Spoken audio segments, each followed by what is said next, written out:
Bueno, y fue una pausa breve, pero estamos aquí de nuevo con ustedes. Muchas gracias por mantener la sintonía con este programa El Día. Tenemos a nuestro compañero Junior Ramírez desde el Museo Memorial de la Resistencia. Él se encuentra con Luisa de Peña, quien es directora de esa entidad. Hola, Junior. Gracias, Indira, Germán, y a todo el equipo del día. A esta hora de la mañana conectamos desde el Museo de la Resistencia. Aquí estamos con su directora, doña Luisa de Peña, a propósito de esta fecha que se conmemora en el día de hoy. Estamos a 30 de mayo, 62 años justamente del tiranicidio, del ajusticiamiento de ese tirano Rafael Leonidas Trujillo, que tanto daño le hizo a este país durante 30 años y que mucha gente pues desconoce todavía parte de lo que fue esa sangrienta dictadura. Y aquí estoy con Luisa de Peña para conversar sobre estos tópicos y otros particulares. Doña Luisa, buenos días, bienvenida al programa El Día. Buenos días, gracias por venir a visitarnos en este día que es el Día de la Libertad. Es un día importante porque en la historia del siglo XX, en la historia de la República Dominicana, hay un antes y después del 30 de mayo.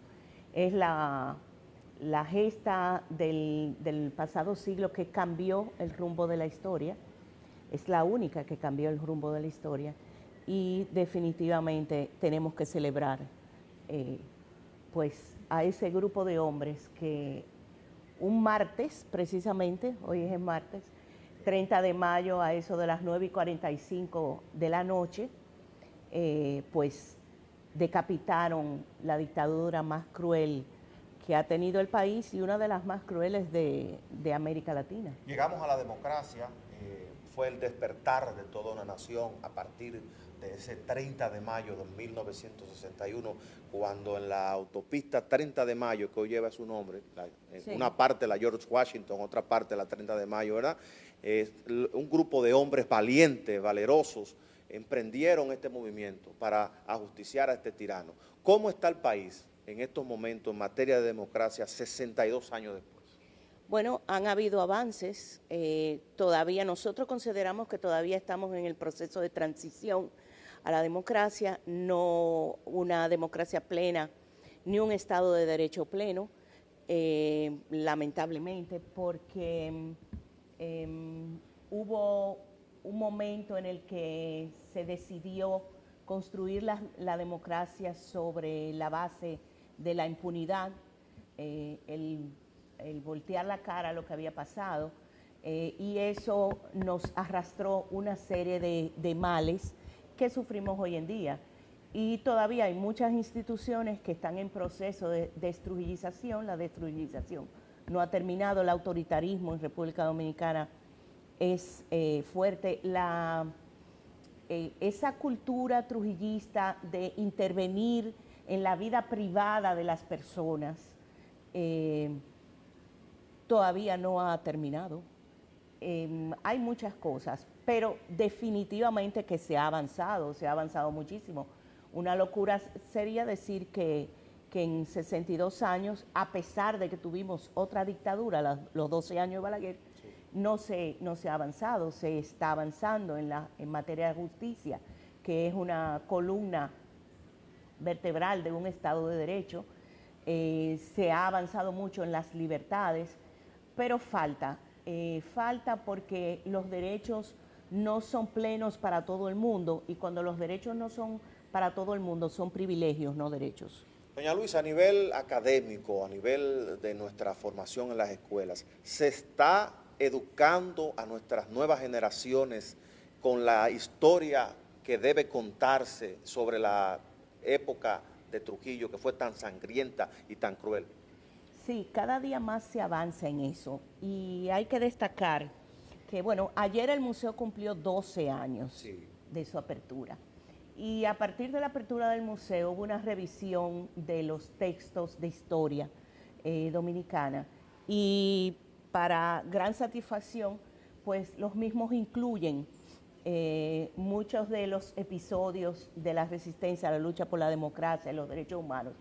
Entonces, sí se está encaminando. El museo de por sí tiene un convenio con el Ministerio de Educación donde nosotros fungimos como un complemento del aula educativa. Nosotros recibimos cientos de estudiantes diarios, donde pues se le muestra. Ahora, no es suficiente para el volumen de estudiantes que hay, el volumen del país, pero sí se van dando pequeños pasos. Una de las cosas que están pendientes es el lograr la enseñanza de derechos en el aula como una línea transversal, sí. Porque los derechos, toda esa gente luchó por los derechos de todos. Entonces deben diseñarse políticas públicas más contundentes en relación a eso, y lo hemos visto en otros países, y el avance que ha habido en materia de responsabilidad ciudadana y conciencia ciudadana, que ha traído como respuesta a esas políticas públicas de enseñanza en derechos. Sí, vemos con frecuencia, doña Luisa, personas que todavía osan decir que debería regresar a una dictadura como sí. La de Trujillo, a veces por desconocimiento, por ignorancia misma de la historia, sí. De cómo sucedieron los hechos durante toda esta dictadura de Rafael Leónidas Trujillo. ¿Qué decirle a esas generaciones? Por lo general, uno ve personas que vivieron parte de la época diciendo ese tipo de barbaridades, pero también ve a jóvenes que osan decir estas cosas a veces sin tener un conocimiento previo de lo que fue la dictadura de Trujillo. Sí, hay que separar. El que vivió la época y dice eso es porque es trujillista, se benefició del régimen y añora volver a eso. Las nuevas generaciones que repiten eso en base a las desinformaciones que todavía se repiten, creadas por la propaganda, la maquinaria propagandística del régimen. Primero, los invitamos a venir al Museo de la Resistencia y ver la realidad, qué pasó. Y segundo, es importante señalar lo siguiente: siempre hablamos de las víctimas políticas de la dictadura, pero las víctimas de la dictadura fue todo el pueblo dominicano. Porque cuando un dictador, un gobierno, porque un gobierno establece como práctica y política el terrorismo de Estado, o sea, la violación sistemática de los derechos, víctima es todo el pueblo.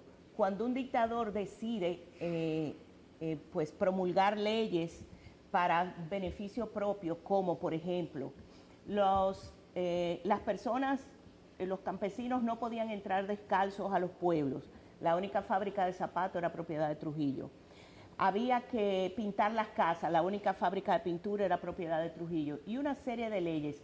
Y el no poder tener un documento como el pasaporte, tener que pedir permiso para estudiar en la universidad. O sea, una serie de cosas que incidían en la vida privada y personal de todo el mundo. Entonces no es nada más que las víctimas políticas. Doña Luisa, todos. Yo quiero agradecerle esta breve participación aquí en el programa El Día. Quiero pasar a los estudios tanto con Indira como con Germán, si tienen alguna interrogante, y así poder darle curso a esta interesante entrevista, a esta interesante información acerca del museo. Señores, hay que venir aquí al Museo de la Resistencia a conocer la real historia de la época de Trujillo. Adelante, compañeros Indira y Germán. Bueno, Junior, muchas gracias. Ahí vemos algunas imágenes del museo. Felicitar al Museo Memorial de la Resistencia porque cumplió 12 años. Sí. Ahí lo decía la directora Luisa de Peña. Así que simplemente, Junior, queremos felicitar. Yo sí quería saber el horario para que los estudiantes, la gente pueda organizar y visitar este museo. ¿Cuáles son los horarios que están los días? Así es, Germán, interesante. Los horarios, los días de apertura del museo para que la gente pueda venir aquí al museo. Sí, nosotros estamos abiertos al público de martes a domingo, de 9:30 de la mañana a 6 de la tarde. Gracias. Los lunes está cerrado. Los jueves que tenemos actividad nocturna, el museo permanece abierto hasta las 10 de la noche. Y entonces, pues, estamos, si son grupos escolares deben hacer cita, Así es. Bueno, Germán, ahí tienes la información. gracias, Hay que Johnny. conocer la historia. Aquel viejo refrán de que los pueblos que no conocen tu historia están condenados a repetirla. Así que la gente tiene que venir a conocer la historia como debe ser. Germán, paso contigo y con Indira. Muchísimas gracias. Un abrazo a Luisa ya. Vamos a una pausa.